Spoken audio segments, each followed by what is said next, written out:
ನಾನು ಸಂಗೊಳ್ಳಿ ರಾಯಣ್ಣನಾಗಿ ಬಂದಿರುವೆ. ರಾಜ ಆಸ್ಥಾನಕ್ಕೆ ಬಂದು ಎಚ್ಚರ ನೀಡುವಷ್ಟು ಸೊಕ್ಕೆ ನಿನಗೆ. ಇಲ್ಲಿ ಕತ್ತಲೆ ಮಾಡುವ ಅಧಿಕಾರ ಇರೋದು ನಮಗೆ, ನಿನಗಲ್ಲ. ಪರಂಗಿಯರೇ, ಕಿತ್ತೂರು ನಮ್ಮದು, ಕಿತ್ತೂರನ್ನು ಬಿಟ್ಟು ತೊಲಗಿ. ಈ ಮಂದಿನ ನಮ್ಮನ್ನು ಹೆತ್ತ ತಾಯಿಯ ಸಮ. ಪರಂಗಿಯರ ಗುಲಾಮರಾಗಿ ಬದುಕುವುದಕ್ಕಿಂತ ಸ್ವಾತಂತ್ರ್ಯಕ್ಕಾಗಿ ಹೋರಾಡಿ ಸಾಯುವುದೇ ಮೇಲು.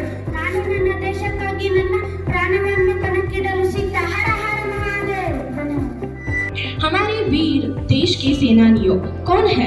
वो लोग हैं जिन्होंने सब कुछ त्याग कर दिया हमारे देश के स्वातंत्र के लिए। ब्रिटिशर्स ने हमारे देश पर 200 सालों तक राज किया और लोगों पर जुल्म किया। ದೇಶ ಇದು ನನ್ನ ಭಾರತ ದೇಶ, ದೇಶ ದೇಶ ಈ ಜಾತಿಗಳೆಲ್ಲ ದೇಶ. ಈ ದೇಶಕ್ಕಾಗಿ ಪ್ರಾಣ ಕೊಡ್ತೀನೋ. ಈ ದೇಶದಲ್ಲಿ